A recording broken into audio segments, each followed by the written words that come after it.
After buying a new home, a police officer asked me, "Are you aware there's a body decomposing in your walls?" What? Don't think I had anything to do with this. I called you guys because of the smell. I crossed my arms defensively. The officer's face stayed neutral, but his partner was already walking toward their patrol car.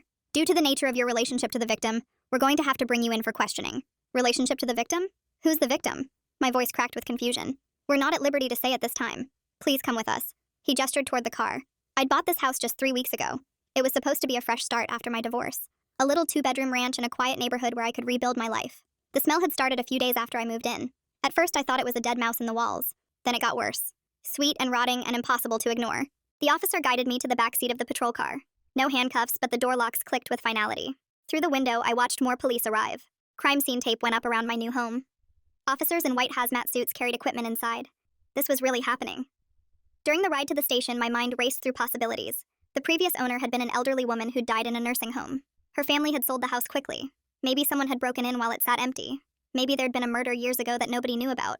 But why did they think I had a relationship with whoever was in my walls? At the station, they put me in a small interrogation room. Gray walls and a metal table with one of those big mirrors everyone knows is one-way glass. I sat there for what felt like hours. No phone call, no lawyer, just me and my panicked thoughts. Through the door, I could hear muffled voices. Officers walking past in the hallway. Phones ringing. Normal police station sounds that felt surreal given my situation. I'd never been in trouble with the law. Never even gotten a speeding ticket. Now I was being questioned about a dead body in my house. 2 officers finally entered the room. Detective Harper was older with gray hair and tired eyes. Detective McGuire looked younger and kept glancing at a file folder. They sat across from me, and the older one started a recording device. I want to be clear that I just bought this house. Whatever's in those walls has nothing to do with me. I said it before they could speak. Harper nodded but didn't look convinced. We'll get to that. First, can you tell us about your family? My family? I'm divorced. No kids. My parents live in Florida. I didn't understand the question. What about siblings? McGuire asked while taking notes. My stomach tightened. I had a brother. He went missing 15 years ago. The detectives exchanged a look that made my blood run cold. Harper opened the file folder and pulled out a photo. It was a forensic photo of something wrapped in plastic inside a wall cavity. I couldn't make out details, but the shape was obviously human. Your brother was 17 when he disappeared, correct? Harper's voice was gentle but firm. Yes. We filed a missing person report. The police never found anything. My hands were shaking now. And you were living where at the time? McGuire leaned forward. With my parents. About 10 miles from here. My mouth felt dry. They asked more questions about my brother. When I'd last seen him. What he was wearing.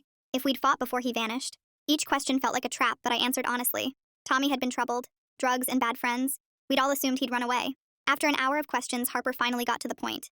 The thing is, we found some interesting evidence in those walls along with the body. What kind of evidence? I asked, though I wasn't sure I wanted to know. DNA evidence. Hair. Blood. Things that help us identify not just the victim, but potentially who put them there. His eyes never left mine. I waited for him to continue. The room felt smaller. The air thicker. McGuire was still writing notes, but I could feel him watching me too. Whatever they'd found, it was bad. Bad enough that they'd brought me in immediately. Bad enough that they thought I was involved. Harper stood up and walked around the table. He placed another photo in front of me. This one showed a gold-class ring covered in dirt and decay. Tommy's high school ring. The one he'd never taken off. The one we'd assumed he was wearing when he disappeared.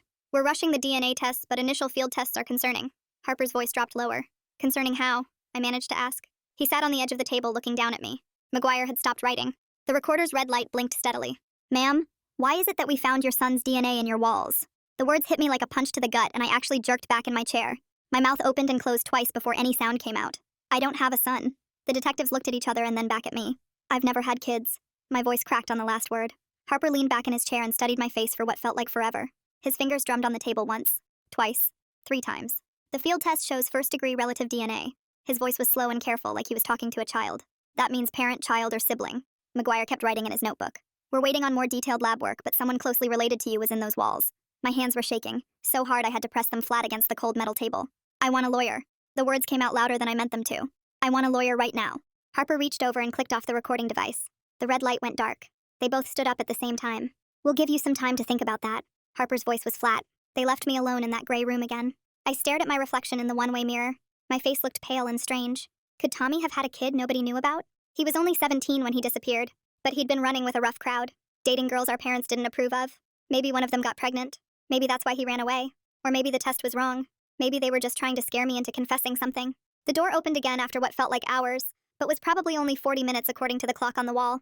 Harper came in alone this time. He set my phone and wallet on the table. You're free to go for now.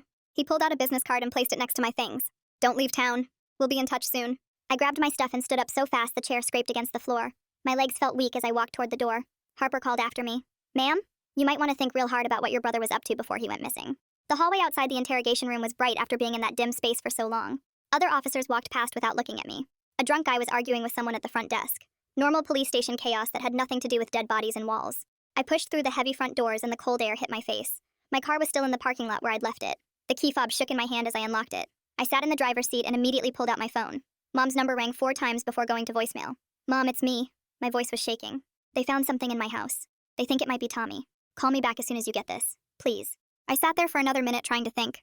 Then I scrolled through my contacts until I found my ex-husband's number. We hadn't talked since the divorce papers were signed 6 months ago. The phone rang twice. Hello? His voice sounded confused. It's me. I took a deep breath. I need help. The police just questioned me about a body in my house. There was silence for a moment. What? I bought this house 3 weeks ago and there was a smell and I called the cops and they found someone in the walls and they think I knew about it. The words tumbled out in a rush. Slow down. His voice had that calm tone he used during our worst fights. Are you under arrest? No. They let me go but said not to leave town. You need a lawyer immediately. Papers rustled in the background. I know someone. Georgia Ayers. She's good. I'll text you her number. Thank you. The conversation felt weird after everything we'd been through. I know things ended badly between us, but I didn't know who else to call. It's okay. Just get the lawyer and don't talk to the police again without her. He paused. And maybe stay somewhere else tonight. Not that house. We hung up and his text came through 30 seconds later. I saved the number and started my car. The drive to my apartment took 20 minutes but felt longer. Every cop car I passed made my heart race. I kept checking my mirrors like someone might be following me. My apartment was a cheap 1-bedroom I'd rented after the divorce. Most of my stuff was still in boxes since I'd been planning to move everything to the house. Now that house was a crime scene. I spent the rest of the day going through old boxes looking for anything about Tommy. His senior year yearbook was in a box marked family stuff, along with some old photo albums. There he was at 17. Dark hair that was always too long. That crooked smile he'd flash when he was up to something. The same gold class ring the police had shown me. Pictures of him at family dinners. At the beach during our last vacation together. Him and Dad working on a car in the garage. Nothing that explained how he ended up inside a wall. The next morning I called Georgia Ayers first thing. Her assistant scheduled me for 10 o'clock. The law office was downtown in one of those old buildings with marble floors and wood paneling. Why would they think she has a son when she's clearly never had kids? Something feels off about how quickly they connected this body to her family, especially since she just bought this house 3 weeks ago. Georgia herself was maybe 50 with short gray hair and sharp eyes behind designer glasses.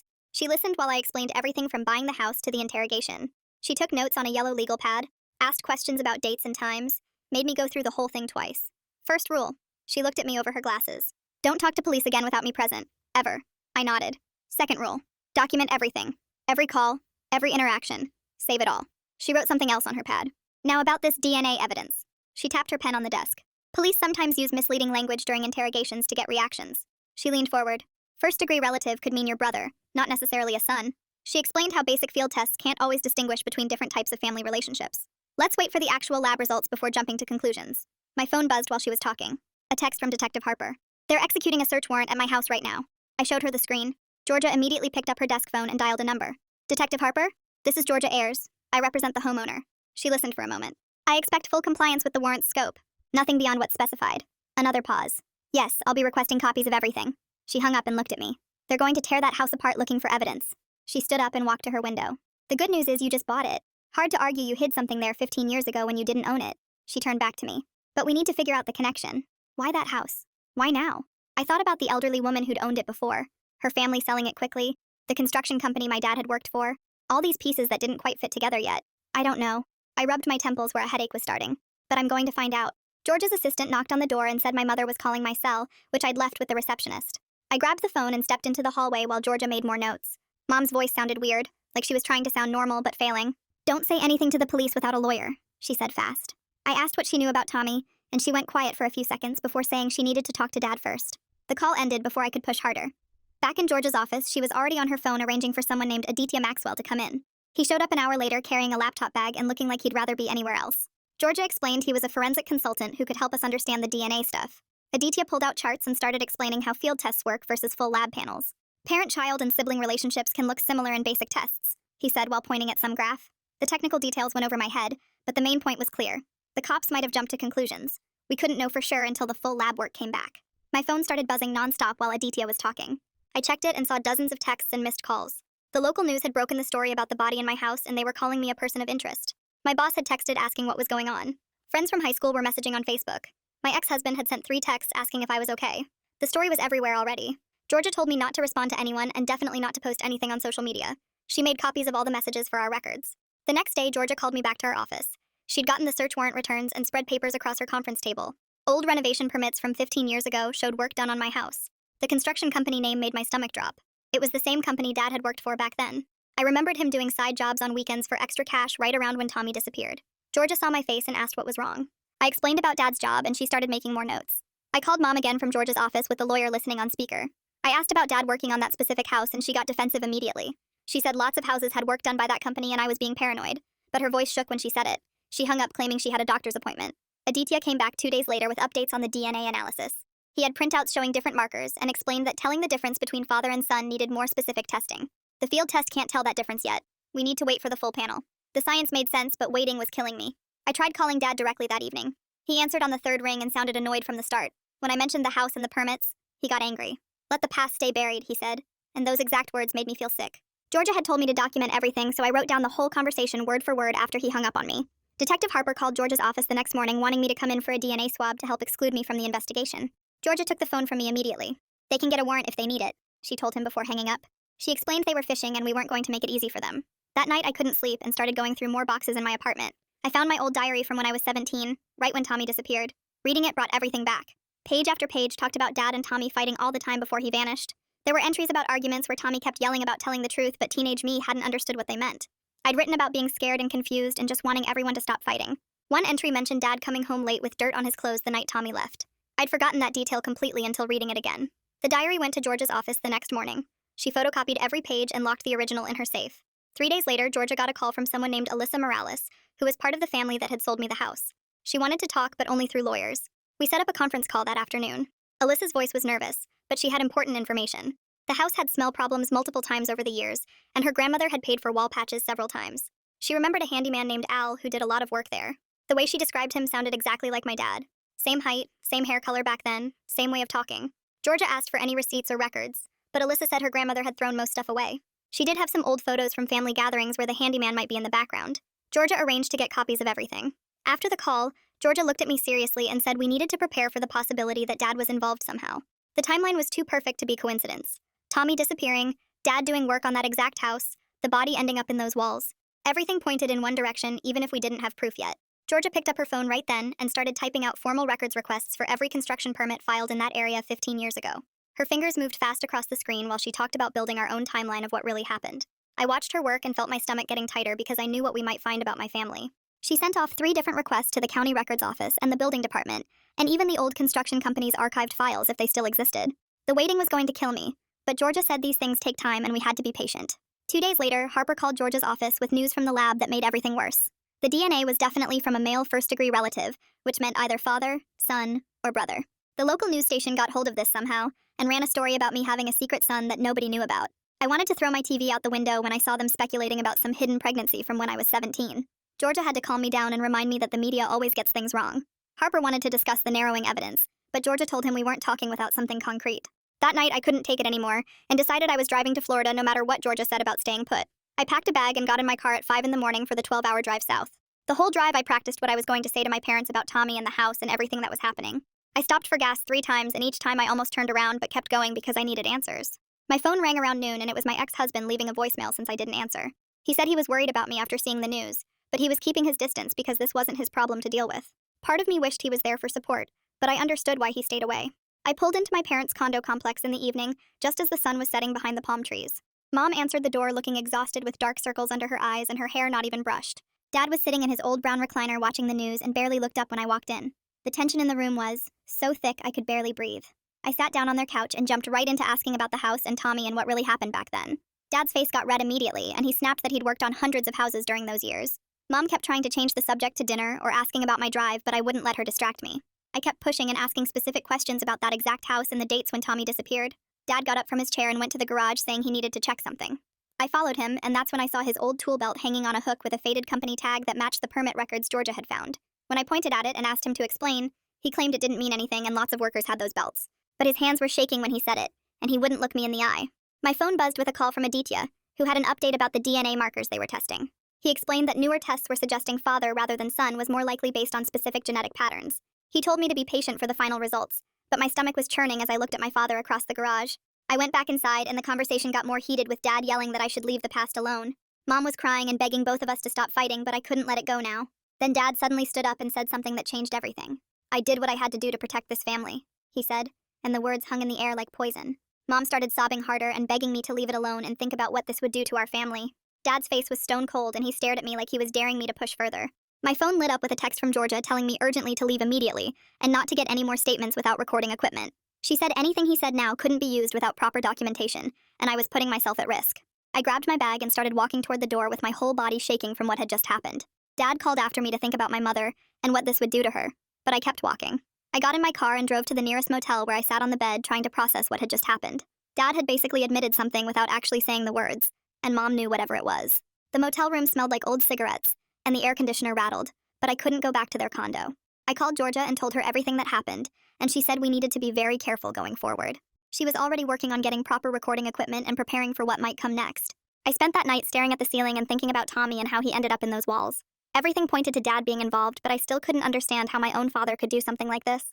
The motel bed creaked when I sat up, and something about the old springs made me remember our house back when I was 17. Tommy had come home late one night and Dad was waiting in the kitchen. I could hear them yelling from my room, and Tommy kept saying he was going to tell everyone about what Dad did. Dad grabbed him by the shirt and shoved him against the wall. The memory hit me so hard I had to run to the bathroom and throw up. I'd blocked that fight out completely until now. My phone buzzed with a news alert and my hands shook as I read it. Police were seeking a warrant for my father's DNA based on new evidence in the case. Georgia called right after and her voice was all business. She told me things were moving fast now and to be ready for what was coming. I turned on the TV and every local channel was covering the story. A reporter had somehow gotten an interview with Alyssa and she was talking about the house repairs. She mentioned specific dates when contractors had patched the drywall and fixed the walls. The dates matched exactly with when Tommy disappeared. I felt cold even though the Florida sun was blazing through the motel window. My phone rang again and it was Mom telling me Dad had hired his own lawyer. She said he'd agreed to give his DNA sample under the warrant instead of fighting it. Georgia texted me that this was legally smart, but it meant Dad knew what they would find. The waiting was going to kill me. I couldn't stay in Florida another second, so I packed my bag and started the long drive home. The highway stretched forever, and I kept thinking about Tommy sealed up in those walls. Every mile made my chest tighter. When I finally got back to town, I drove straight to the house even though I knew I couldn't go inside. Crime tape wrapped around the whole property like a yellow spider web. I parked across the street and stared at my house that wasn't really mine anymore. How did my brother end up behind that drywall? 3 days passed, and each one felt like a year. I stayed in my apartment and jumped every time my phone rang. Georgia checked in twice a day, but there was nothing to report yet. Then Harper called Georgia with the results. The DNA from the walls matched my father perfectly. Not Tommy and not some imaginary son, but my actual father. The relief that it wasn't some unknown child mixed with horror about what Dad had done. Georgia said the police were moving to arrest him immediately. They got Dad at his condo in Florida the next morning. The charges were abuse of a corpse and tampering with evidence. They couldn't prove murder since the cause of death was unclear after 15 years in the walls. Mom called me sobbing so hard I could barely understand her words. She kept saying this couldn't be happening and that Dad was a good man. I didn't know what to say to her. The jail let Dad make phone calls and of course he called me. His voice was hard and cold when he told me I needed to tell police I didn't remember anything from back then. He said family sticks together and I owed him that much. I hung up on him and blocked the number. My hands were shaking with rage. Mom called an hour later and this time she wasn't crying. Her voice was flat and empty when she finally told me the truth. Tommy had overdosed at home one night when I was at a sleepover.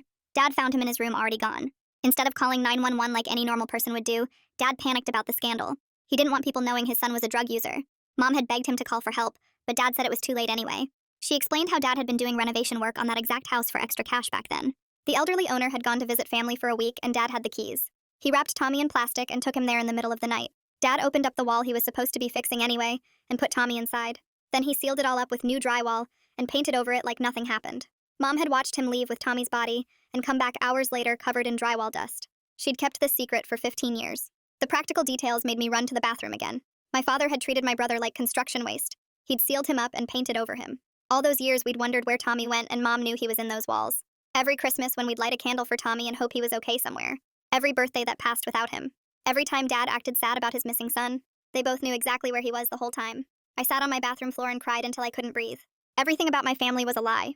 The people who were supposed to protect us had hidden my brother in a wall to avoid embarrassment. They'd let me grow up thinking he'd run away when really he was sealed up 10 miles from our house. And the worst part was that I'd bought that exact house by pure chance and uncovered their secret myself. Georgia called the next morning and told me to come to her office right away. I drove there still feeling sick from everything Mom had told me. Georgia had already started working on a statement for the police that showed I was only 15 when Tommy disappeared. She pulled out old school records and work schedules that proved I couldn't have been involved. We spent 3 hours going through every detail from that time period.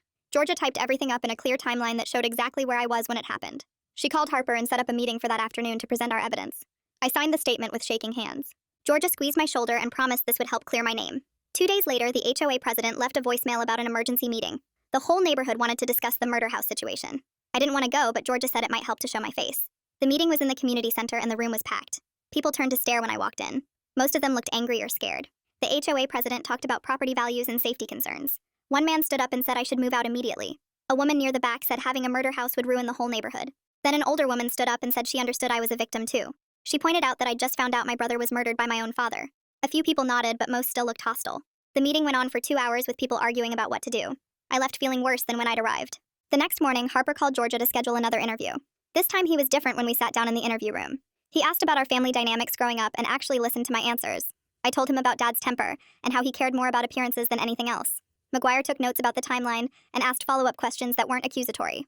Harper said the evidence was clearly pointing to my father as the only person involved. The interview only lasted an hour, and Harper shook my hand when we left. Georgia said this was a good sign for how things were going. Aditya called that afternoon with his final DNA report. The results were definitive that the DNA from the walls was my father's, not some imaginary son. He explained the science in simple terms that even I could understand. The report showed exact matches on multiple markers that proved it beyond any doubt. Georgia immediately sent the report to every news outlet that had been running the crazy son theory. She also posted it on social media to counter all the wild speculation. Within hours, the narrative started shifting from me being a suspect to being a victim. People online started expressing sympathy instead of suspicion. The next day, the district attorney's office announced the charges against Dad. They were charging him with tampering with evidence and abuse of a corpse. Murder charges weren't possible since they couldn't prove how Tommy died after all this time. It felt like he was getting away with something, but Georgia explained this was realistic. She said proving murder without a clear cause of death was nearly impossible. Mom called crying again and said she was standing by Dad no matter what. I couldn't understand how she could support him after what he'd done. She kept saying he was still her husband and she'd taken vows. 3 days later, the contractors were ready to properly remove Tommy from the walls. The medical examiner said family could be present if we wanted. I didn't want to go, but felt like I owed it to Tommy. The smell hit me as soon as I walked into the house. Workers in white suits carefully opened the wall section by section. They photographed everything and took measurements. Then they gently lifted out the plastic-wrapped form. My legs felt weak watching them carry my brother out after 15 years. Tommy deserved to be treated with dignity, and I was there to make sure he got it. The medical examiner took him for a proper examination and eventual release for burial. We scheduled a small memorial service for the following week. Only a few of Mom and Dad's old friends came. Dad was obviously absent since he was still in jail. Mom sat in the front row but barely spoke to anyone. The service was awkward with people not knowing what to say. The pastor talked about forgiveness and healing, but it felt hollow. We buried Tommy next to our grandparents in the family plot. Mom left immediately after without saying goodbye.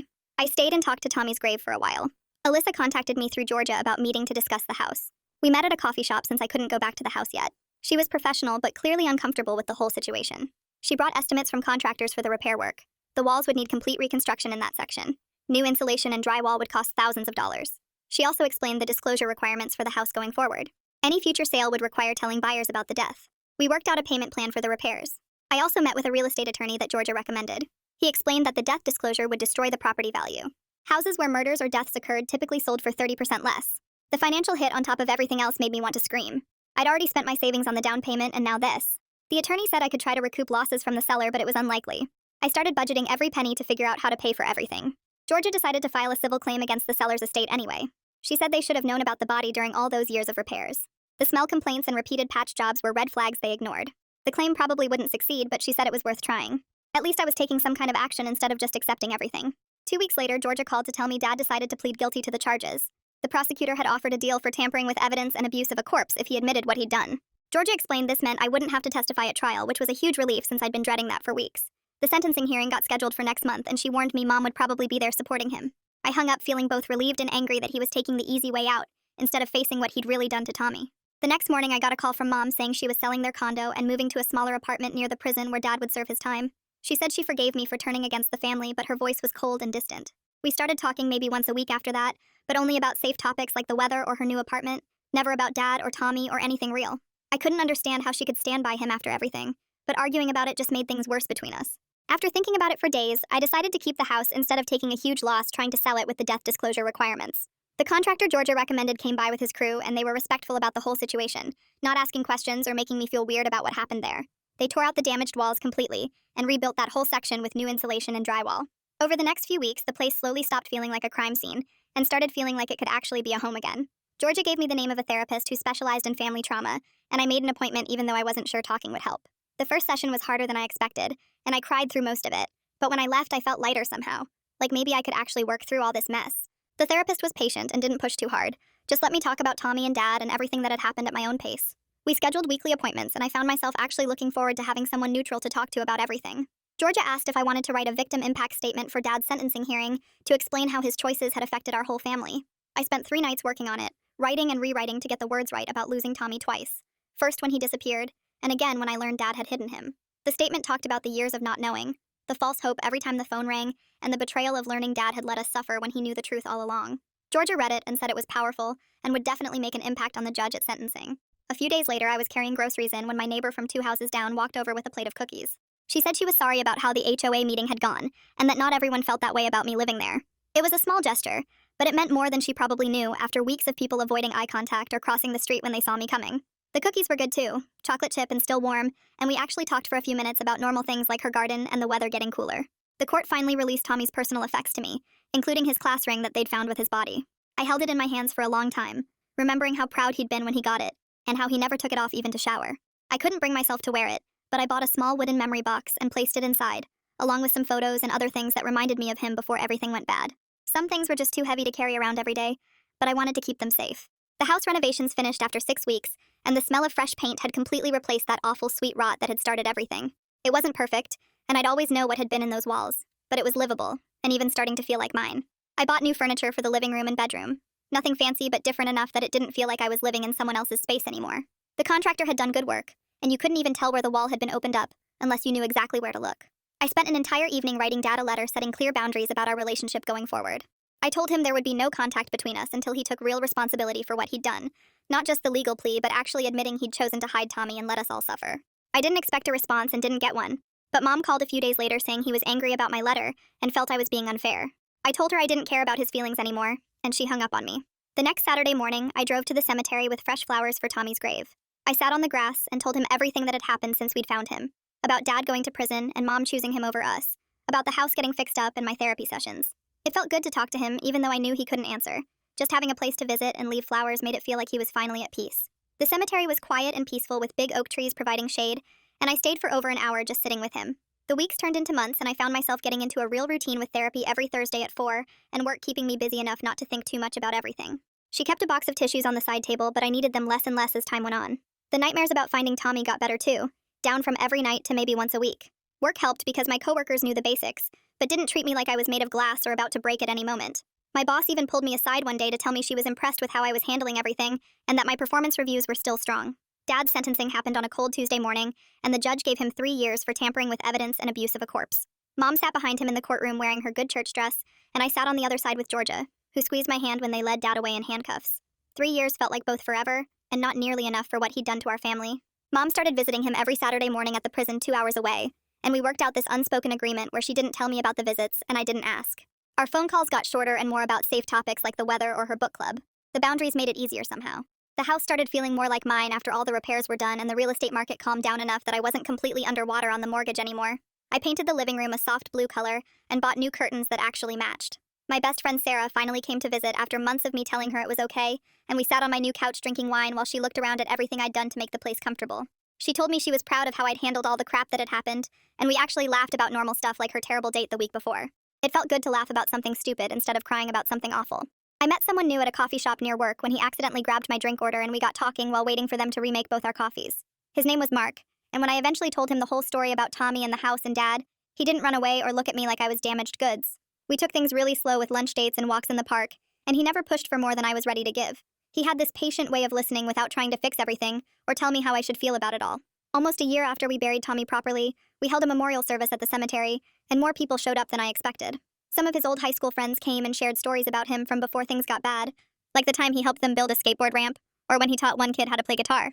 We put fresh flowers on his grave, and someone brought a portable speaker to play some of his favorite songs from back then. It felt more like celebrating who he was instead of mourning what happened to him, which I think he would have liked better anyway. Dad sent a letter from prison asking for my forgiveness and saying he was sorry for everything he'd put the family through, but I wasn't ready to write back and didn't know if I ever would be. My therapist said that was perfectly fine, and that forgiveness was something I got to decide on my own timeline or not at all if that's what felt right. She helped me understand that some things don't get neat endings with everyone hugging and making up like in movies. The promotion at work came through after my annual review, and with the raise I could finally afford to take that trip to Italy I'd been dreaming about since college.